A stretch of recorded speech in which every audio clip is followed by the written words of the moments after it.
Waktunya apa ya? 90 menit kan? Ya. Oh.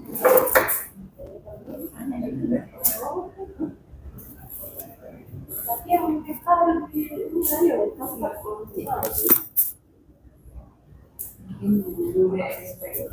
Apa?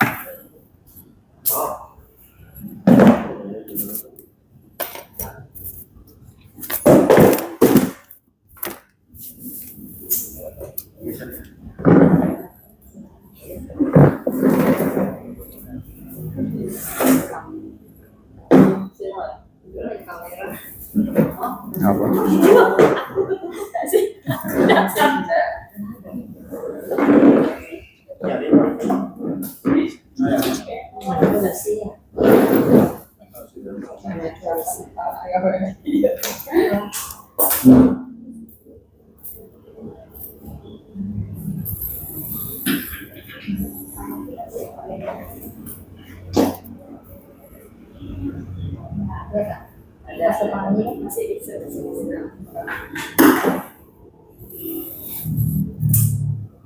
Saudara-saudari di dalam Tuhan Yesus Kristus yang saya kasihi, selamat sore. Mari kita memulai rapat kita dengan memuji Tuhan dari pujian KPPK nomor 291 yang sudah saya kirim. 291. Ku mau serupa Tuhan Yesus. Oh, to be like thee. Ku mau serupa. 3, 2, 1. Ku mau serupa Tuhan yang mulia. Inilah doa harapanku. Rela buangkan semua hartaku untuk mendapatkan Yesus Kristus. Ku mau serupa Tuhan yang kudus, Tuhan yang mulia, penuh kasih, serupa manis dan kayamu, serupa Engkau di jantungku. Ku mau serupa Tuhan yang rahmat, lemah dan lembut, penuh kasih. Tolong yang lemah, hibur yang susah, dan bawa mereka pada Kristus. Ku mau serupa Tuhan yang kudus, Tuhan yang mulia, penuh kasih, serupa manis dan kayamu, serupa Engkau di jantungku. Ku mau serupa Tuhan yang sabar, kudus dan rendah, tak bercela, rela menanggung semua hukuman, jadi korban dan disalibkan. Ku mau serupa Tuhan yang kudus, Tuhan yang mulia, penuh kasih, serupa manis dan kayamu, serupa Engkau di hidupku. Mari kita berdoa. Tuhan yang Maha Tahu, Maha Hadir, bahkan Maha Kuasa, Tuhan yang telah menciptakan seluruh alam semesta, bahkan kami manusia, dan bahkan menyelamatkan kami melalui Putra-Mu, Tuhan Yesus Kristus, sehingga melaluinya lah kami dapat datang menghadap tahta kudus-Mu, tahta pengampunan dosa, tahta anugerah keselamatan.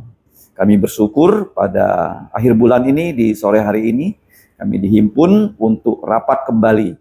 Kiranya Bapa, dengan firman-Mu, dengan Roh-Mu yang kudus, Engkau menuntun kami. Berbelas kasihanlah pada kami, orang-orang yang berdosa, hapuskanlah pelanggaran kami dengan darah Tuhan Yesus Kristus. Untuk yang tidak dapat datang, yaitu Diaken Jeffrey yang masih di luar kota, bahkan Diaken Budi, Engkau juga menyertai mereka. Kami juga berdoa untuk saudara Michael, bahkan Lucy yang masih dalam perjalanan, tibakan mereka dengan keadaan baik. Demikian juga PI Yajin, bahkan PI Mung En dan istri yang juga tidak dapat hadir, Engkau juga menyertai mereka. Kiranya Engkau menyertai semua anak-Mu di rumah, persiapkan kami untuk menghadap Engkau besok pagi dalam kebaktian-kebaktian, baik kebaktian pagi maupun kebaktian di malam hari. Kami serahkan pertemuan kami ini, kiranya nama-Mu dimuliakan, dalam nama Yesus, Putra Tunggal-Mu, Tuhan Juru Selamat kami yang selalu hidup, kami berdoa dan bersyukur. Amin. Mari kita membuka Alkitab dari kitab 1 Korintus pasal 15 ayat 35 sampai ayat 58. Kita akan membaca satu orang, ya, 3 ayat secara bergilir searah jarum jam.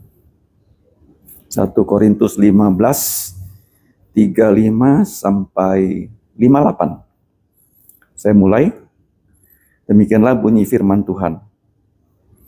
Tetapi mungkin ada orang bertanya, bagaimanakah orang mati dibangkitkan?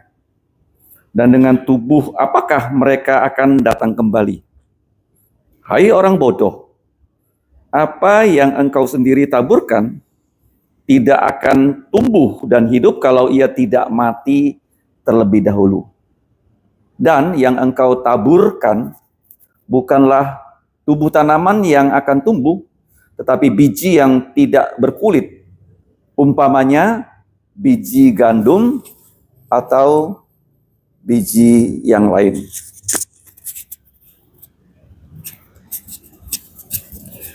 Tetapi Allah memberikan kepadanya suatu tubuh seperti yang dikehendakinya. Ia memberikan kepada tiap-tiap biji tubuhnya sendiri. Bukan semua daging sama. Daging manusia lain daripada daging binatang, lain daripada daging burung, lain daripada daging ikan. Ada tubuh surgawi dan ada tubuh duniawi, tetapi kemuliaan tubuh surgawi lain daripada kemuliaan tubuh duniawi.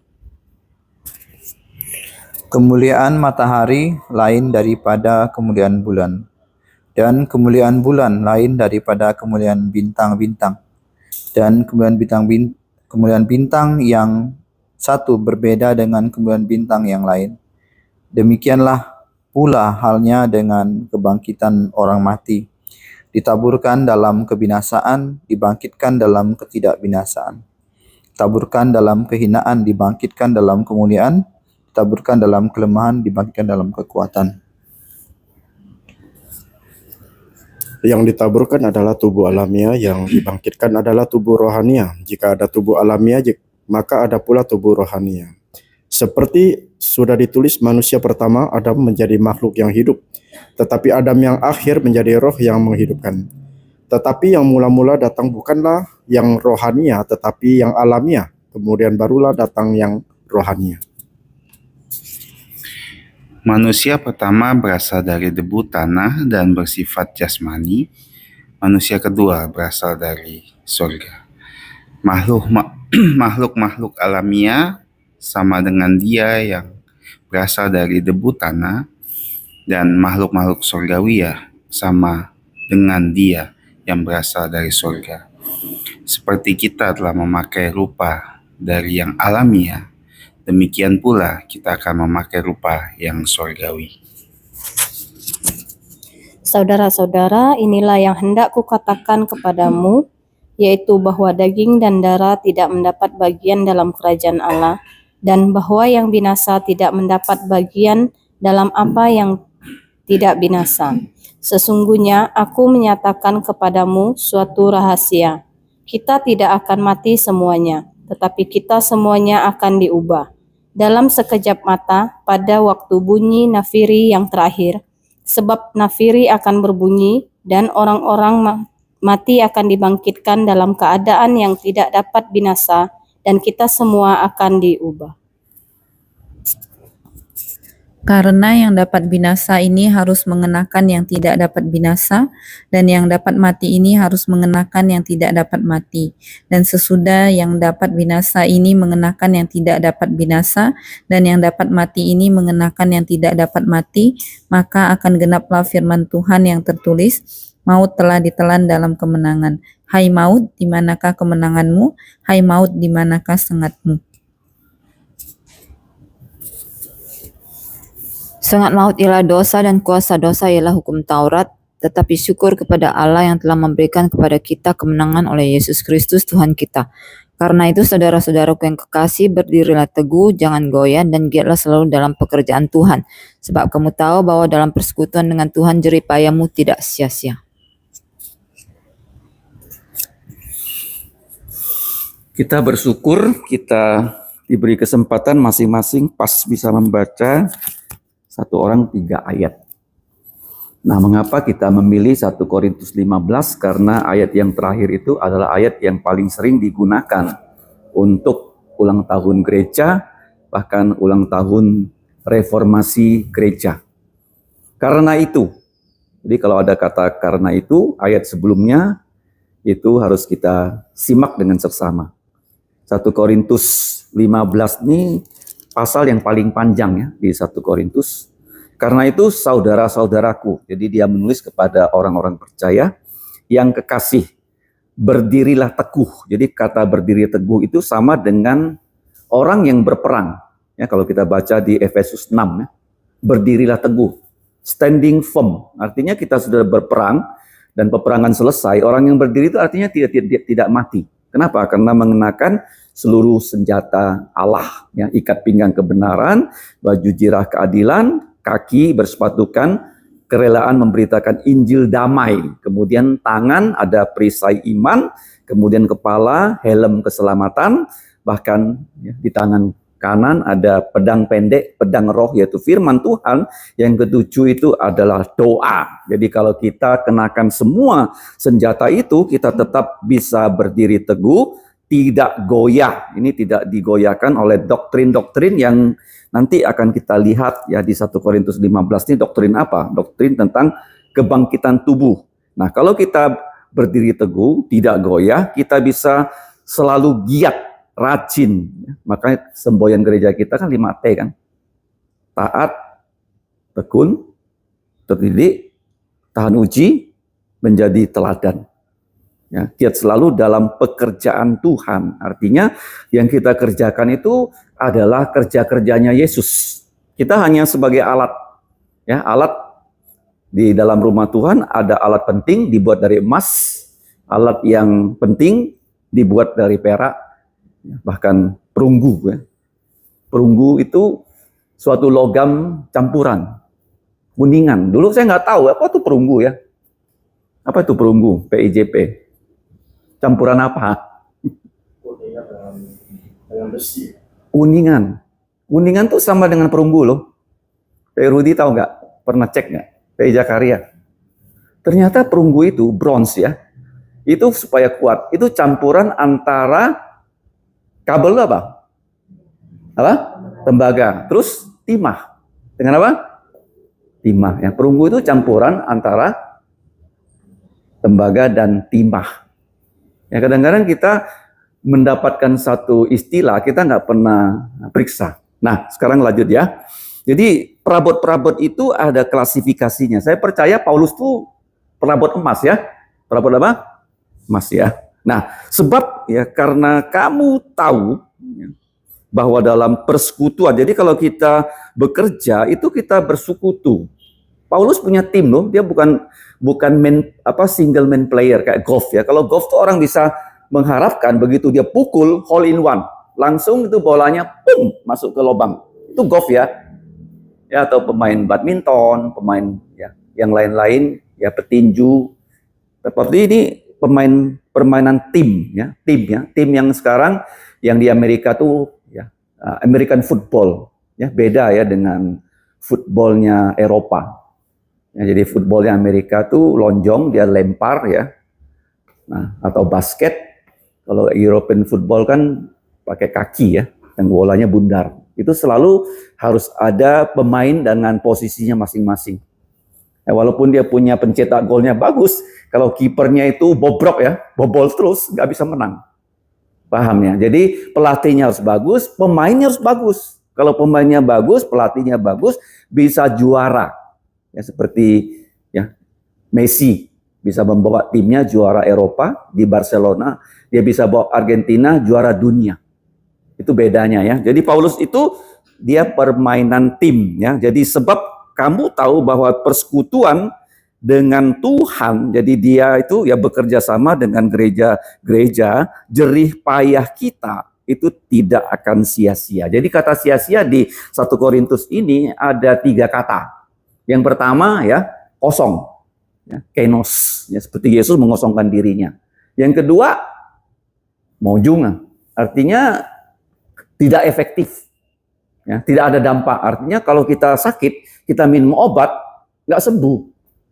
Ya. Yang ketiga, tidak mencapai sasaran. Ya, kata kosong itu dipakai dalam 3 kosakata bahasa Yunani. Nah, jadi di sini 1 Korintus ada bagian yang paling sulit dipahami, itu ayat 29 ya.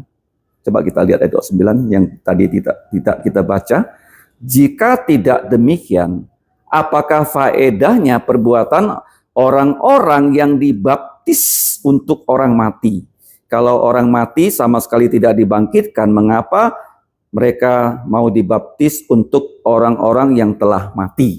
Karena 1 Korintus itu intinya adalah kebangkitan Yesus. Ya, puncak dari Injil, Yesus sudah mati karena dosa kita sesuai kitab suci. Poin yang pertama, pasal 15 ayat 3. Yang kedua, sebagai bukti dia mati, dia dikuburkan. Yang ketiga, poinnya adalah dia dibangkitkan, bangkit dari kematian sebagai buah sulung dari antara orang mati sesuai kitab suci. Sebagai bukti dia sudah bangkit, dia menampakkan diri. Nah sekarang kalau kita lihat ya, bagaimana penjelasannya ada orang dibaptis untuk orang yang sudah meninggal. Apa maksudnya? Nah, menurut penafsir Alkitab, kemungkinan yang paling mungkin adalah di Korintus itu kan ada orang yang sungguh percaya, punya suami atau istri yang belum percaya. Paulus mengatakan apa sebelumnya? Jangan ceraikan. Kalau kamu sudah percaya Yesus, ya suami kamu belum percaya, kamu bisa menguduskan suamimu dan anak-anakmu. Jangan minta cerai. Tetapi kalau dia minta cerai, kamu layani. Ya, boleh cerai. Tetapi kalau dia tidak minta cerai, kamu jangan bilang kamu sudah percaya Yesus, dia belum percaya Yesus, kamu minta cerai, nggak boleh. Jadi, nah suami punya istri yang beriman, istrinya mati duluan. Istrinya apa? Mati duluan. Jadi setelah istrinya mati, baru dia sadar bahwa percaya Yesus itu paling bagus. Sehingga dia mau percaya, akhirnya dia dibaptis. Itu penjelasan yang paling logis. Dari begitu banyak penafsiran. Ya, waktu saya sekolah di FEBC, memang saya mengambil mata kuliah ini, tapi saya nggak ngerti ya mengapa ada ya, penjelasan seperti itu. Saya belum cek kembali diktat yang dibagikan tentang mengapa orang dibaptis untuk orang mati. Ya bukan orang mati itu kita baptis, bukan ya. Ini orang Katolik ya, sebelum mati dia mau membaptis orang supaya orang itu masuk surga. Ya, baptisan itu tidak menyelamatkan seperti penyambut di sebelah Yesus kan. Dia sudah percaya, nggak dibaptis, tapi bisa masuk surga. Nah, tetapi kalau orang percaya, ya punya kesempatan, harus dibaptis. Kenapa harus dibaptis? Karena pendeta Timotius berkata, baptisan itu seperti baygon. Seperti apa? Kalau disemprotkan, nyamuk-nyamuk bisa mati. Itu ilustrasi dia. Artinya begini ya, dengan baptisan itu, ya bisa membuat orang yang dibaptis itu menjadikan dia imannya kuat, sehingga dia bisa bagaimana? Hidup kudus untuk Tuhan Yesus. Jadi pertanyaan ini dipertanyakan lewat WA ya oleh seorang hakim yang bernama Ersin. Ya, dia sering ya kelas malam datang di sini. Tiba-tiba dia WA saya, apa nih maksudnya nih dibaptis untuk orang yang telah meninggal? Ya, penjelasan tadi yang saya jelaskan kepada dia. Nah, sekarang kita lihat ya, kebangkitan tubuh itu di sini diciri khaskan dengan apa tuh? Kalau pasca orang suka bawa apa ke gereja? Telur kan? Betul nggak? Tapi ternyata menurut saya bukan telur. Yang penting di sini pasca itu bawa padi, ditanam. Begitu ditanam nanti tumbuh. Atau bawa bawang, ditanam tumbuh. Ini penjelasan di sini. Biji bisa gandum, bisa padi. Kalau kita tanam dia mati, dia tumbuh. Jadi ilustrasi di sini dikatakan banyak jenis tanaman, banyak jenis makhluk hidup. Tubuh ikan beda dengan tubuh manusia. Ya kan? Ikan itu darahnya dingin atau panas? Darah dingin atau darah panas? Ya kan? Jadi ada darah dingin, ada darah panas. Kemudian tubuh binatang juga tidak sama. Seperti tubuh manusia paling mirip, ya menurut penelitian tuh tubuhnya babi, bukan kera ya. Tubuh apa? Makanya di Australia bedah jantung ya menggantikan klep jantung di sana. Karena dulu ada seorang dokter jantung, ya Dokter Lim ya. Dia penatua yang dulu ya, banyak membantu pelayanan di sini. Dia pertama kali belajar bedah jantung dari dokter Christian dari Australia di Singapura. Jadi ya, dokter jantung itu mengganti klep jantung bukan dengan klep yang lain tapi klepnya babi ya. Klep apa? Babi. Di Amerika ada jantung yang dicangkokkan jantungnya babi. Bisa bertahan tapi akhirnya mati. Ternyata tubuh manusia bukan mirip kera seperti orang bilang di evolusi. Ternyata tubuhnya babi. Ya, tubuhnya apa? Babi. Jadi tubuh macam-macam. Kemudian di sini dikatakan bukan hanya ya tumbuhan macam-macam, ya binatang macam-macam, tubuh manusia macam-macam, dan juga di atas ya, ada macam-macam apa? Satu, matahari yang merupakan bintang yang paling dekat tuh matahari ya. Kemudian ada bulan, ya karena bumi ini punya satu bulan, ya, dan punya begitu banyak bintang di atas. Nah setelah itu kita tahu ya, bahwa tubuh kita yang fana ini, alamiah ini, naturalnya ini, tidak bisa dibawa naik ke sorga, yaitu langit lapis ketiga. Makanya harus ya seperti Yesus, tubuh mulia yang dijelaskan di sini, yang dibangkitkan ya dengan ketidakbinasaan. Ini penting loh kata immortal. Ya kata immortal itu dipercaya oleh orang Roma, orang Yunani bahwa jiwa manusia itu immortal. Mereka percaya, ya rohnya itu tidak mati. Tetapi mereka percaya juga bahwa tubuh yang fana ini merupakan penjara jiwa yang harus disiksa tubuh ini dengan bertapa supaya rohnya itu keluar secepatnya mati dan roh itu menjadi apa? Dewa-dewi di langit. Itu kepercayaan orang Romawi dan Yunani. Tapi di sini Paulus mengatakan justru bukan roh manusia yang kekal, tubuh kita akan kekal seperti Yesus. Itu tubuh kebangkitan IGPSH yang selalu ditingkat. I itu immortal, tubuh yang tidak akan mati, sama dengan tubuh Yesus yang bangkit. Ya tidak dikuasai oleh ruang lagi. Yesus ya bisa langsung ya menuju tempat lain dari Emmaus seperti orang menghilang. Ya, kalau dia harus menampakkan diri dalam 40 hari di seluruh Israel itu nggak bisa tuh 10 kali di tempat yang berbeda-beda. Dia harus jalan kaki. Ya, kalau zaman sekarang dia harus charter pesawat tuh, ke sana kemari, ke sana kemari. Tapi dengan tubuh mulia dia bisa dalam 40 hari selama 10 kali menampakkan diri di seluruh Israel. Ya, di Yerusalem sampai Galilea, Bukit Zaitun, dia naik ke sorga. Jadi waktu dia naik ke sorga, dia bisa pelan-pelan naik, ditutupi awan, setelah itu dia bisa langsung sampai di sorga. Ini yang menjadi momen yang mengubah kehidupan Rasul Paulus, kebangkitan dari kematian. Dia nggak percaya Yesus itu bangkit. Dia melihat Stefanus bersaksi dan Stefanus itu mati di depan matanya Paulus. Dia nggak percaya. Tapi kenapa dia percaya? Dia melihat Yesus yang sudah bangkit. Kita nggak tahu ya. Menurut saya sih Yesus nggak datang lagi secara fisik ke bumi. Ya, dia buat langit terbuka seperti Stefanus bisa melihat dia di atas dan langit itu terbuka dan Paulus bisa bertemu dengan Yesus yang belum datang. Ya. Saya yakin secara fisik Yesus tidak pernah datang balik ya ke angkasa. Sampai nanti kedua kali dia datang. Tapi dia bisa buat ya, Paulus bisa bertemu dengan dia di sorga, Paulus di bumi.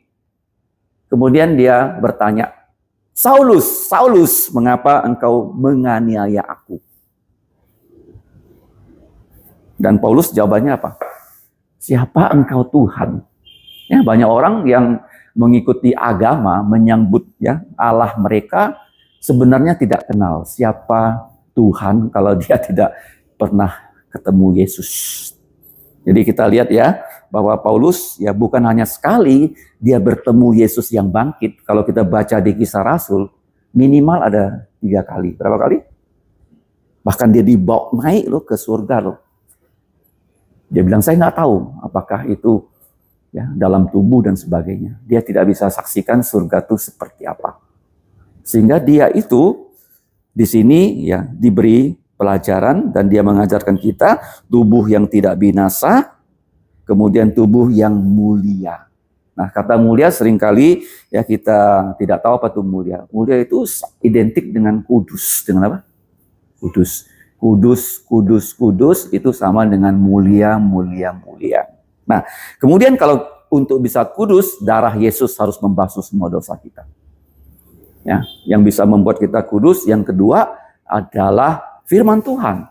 Ya nggak mungkin kita hidup kudus kalau kita nggak baca firman Tuhan. Jadi firman Tuhan itu selalu yang menjadi titik pusat kehidupan Paulus. Sehingga dia bisa hidup kudus dan melayani Allah yang kudus. Kemudian yang berikutnya, Roh Kudus. Ya, membuat kita mau hidup kudus. Kemudian yang terakhir, kita rela mau bertobat. Penting ya, bertobat itu adalah ya peristiwa yang paling penting yang terjadi pada setiap manusia. Ya, bertobat. Kalau tidak bertobat, maka bagaimana? Tuhan akan menghakimi dan menghukum. Jadi tubuh yang tidak bisa mati, ya bukan hanya jiwa yang tidak bisa mati, kemudian tubuh yang kedua mulia, ya, kemudian tubuh yang super power. Artinya kalau kita sudah punya tubuh, kita bisa sama dengan ya, hardware, langsung diisi software, ya, langsung kita nggak akan salah ya. Setiap belajar selalu nilainya 100. Makanya nanti kalau kita lihat anak-anak yang sekolahnya sekarang bermasalah, ya idiot, ya ada orang lahir idiot loh, ya Down syndrome kan. Ya mereka khususnya di Pandan kan ada satu anak sekarang udah besar, dia kan seperti Down syndrome, tapi dia berusaha baca firman Tuhan, berusaha nyanyi. Nanti kalau sudah punya tubuh mulia, pasti tubuh yang sempurna. Ya, IQ-nya bagus, ya bisa belajar tanpa ada kesalahan. Tubuh yang super powerful dan tubuh yang rohani. Ya, sekarang tubuh kita ini ya dikatakan roh kita mau tapi tubuh nggak sanggup. Ya, bahkan kita kalau sudah bekerja melayani kadang-kadang lelah sekali. Nah, begitu pulang langsung tidur pulas.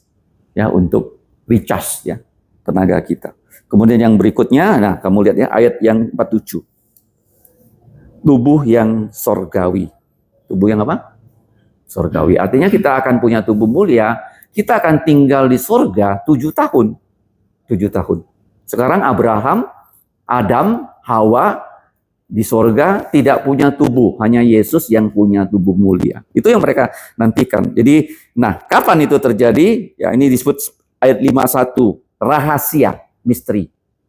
Ya, misteri ini kalau kita lihat di Perjanjian Baru menurut Gresham ya, Mason, Profesor Crick, ya, itu ada 27 kali kata misteri. Misteri ini penjelasannya di Perjanjian Lama nggak jelas. Perjanjian Baru diperjelas. Contohnya kan, Perjanjian Lama orang Israel tuh jarang memanggil Allah sebagai Bapa kan. Tapi di Perjanjian Baru Bapa, Putra, Roh Kudus. Jelas. Ya, makanya di sini misteri ya bahwa kita semua nanti akan diubah dalam sekejap mata. Ini kata mata ini kamu lihat ya, mata kita sebenarnya berkedip-kedip loh, tapi kita nggak sadar dia berkedip. Kalau mata kita tidak berkedip, mata kita itu pasti gatal-gatal.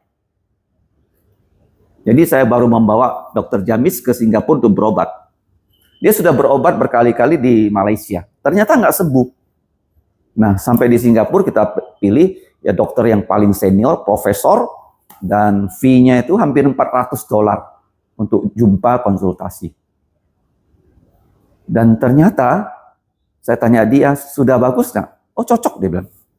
Kalau di Malaysia, dokternya kasih dia obat tetes mata kalau sakit. Kalau apa? Nah, sakit. Tapi di Singapura beda. Dia dikasih obat tetes mata, kamu tetes terus, pagi tetes, siang tetes, tetes sebanyak mungkin kamu mau tetes. Obat mata ini tidak ada preservatifnya, alami. Boleh kamu pakai ya seperti ya air di mata kamu. Ternyata itu mencegah supaya matanya nggak gatal-gatal. Ya, pendekatannya beda. Nah, kalau kita lihat mata kita itu ada kedip-kedip. Ya, sekejap mata kedip. Ya, seperti kalau sekarang ya yang paling cepat ya kedip-kedipannya tuh pergantiannya kalau kamu lihat ya orang lomba Formula 1 ya gearnya ya sekarang kan gear otomatis. Nah kalau kamu perhatikan ya orang yang lomba formula itu nggak ada gear otomatis loh, semua pakai apa? Ya manual loh. Nah dia harus ciptakan gearbox yang waktu pindah manual itu nggak ada halangan. Ya, kalau dia otomatis dia nggak bisa ngegas. Ya kan, gigi 1 kan beda, gigi 2, gigi 3. Jadi gigi itu diidentikan kecepatan mata.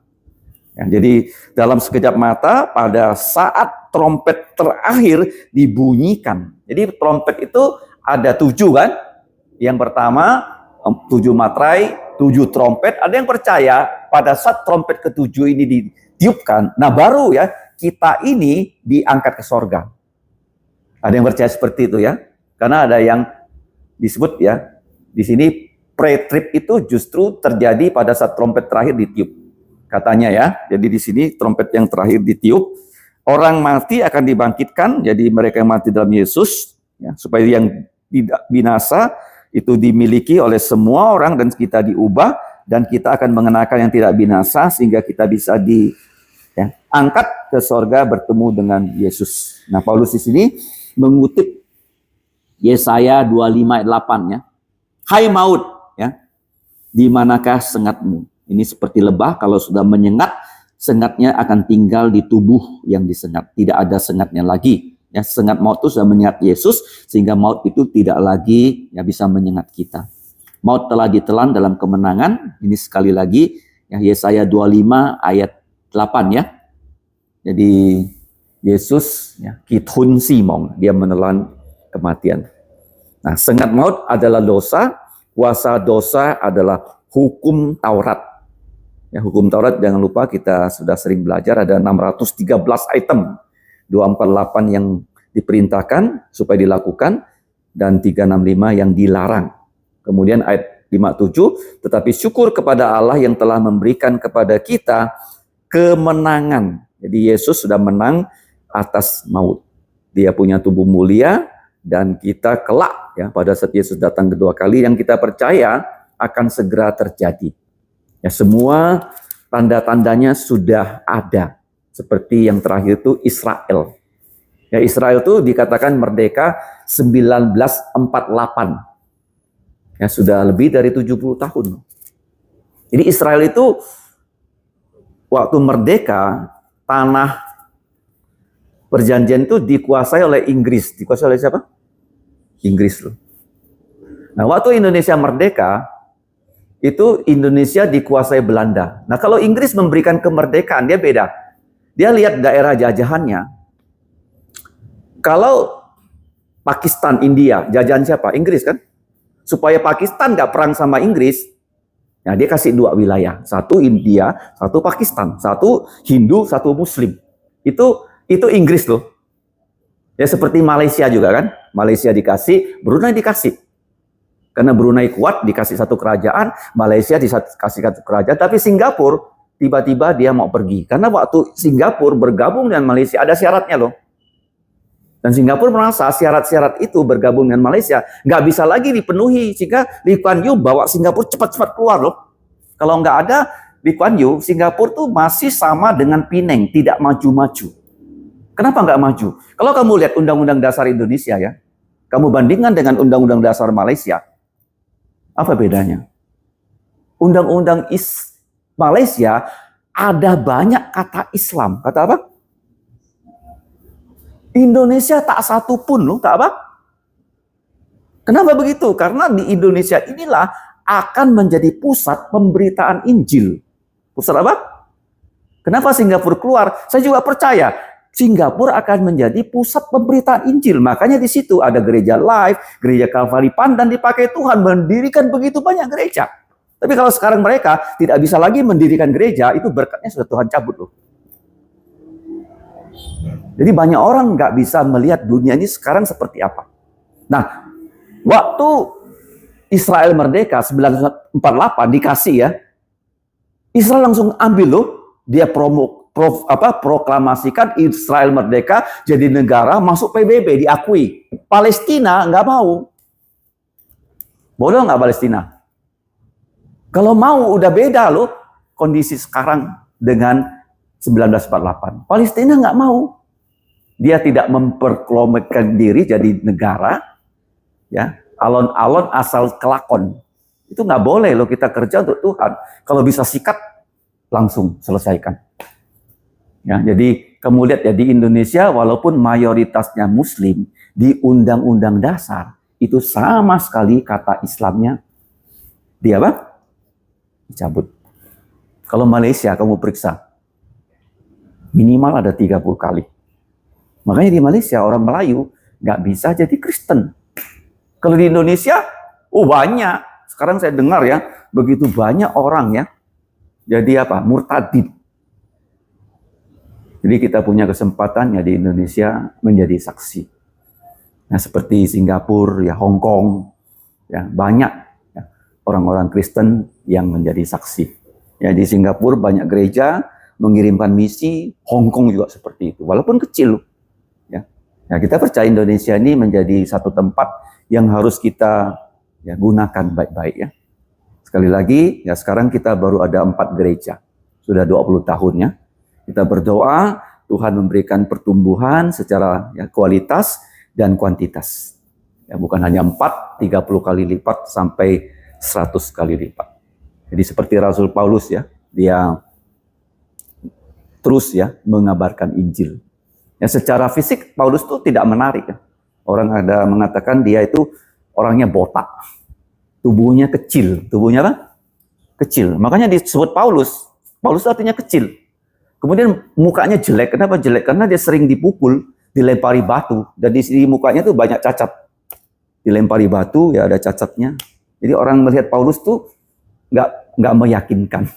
Ya. Sehingga ya kalau kamu baca di 1 Korintus tuh banyak rasul-rasul Paulus palsu itu ingin menjatuhkan Paulus. Ya, karena secara fisik dia nggak ya, meyakinkan. Tapi kita bersyukur ya Paulus ini justru ya Tuhan pakai secara luar biasa. 14 surat ya kita dapatkan di Perjanjian Baru. Jadi kita ulangi ini ayat yang 58 ya sebagai ayat ulang tahun sebelum kita rapat. Mari kita baca sama-sama ya. 1, 2, 3. Karena itu saudara-saudaraku yang kekasih, berdirilah teguh, jangan goyah dan giatlah selalu dalam pekerjaan Tuhan. Sebab kamu tahu bahwa dalam persekutuan dengan Tuhan, jerih payah kamu semua tidak sia-sia. Mari kita berdoa.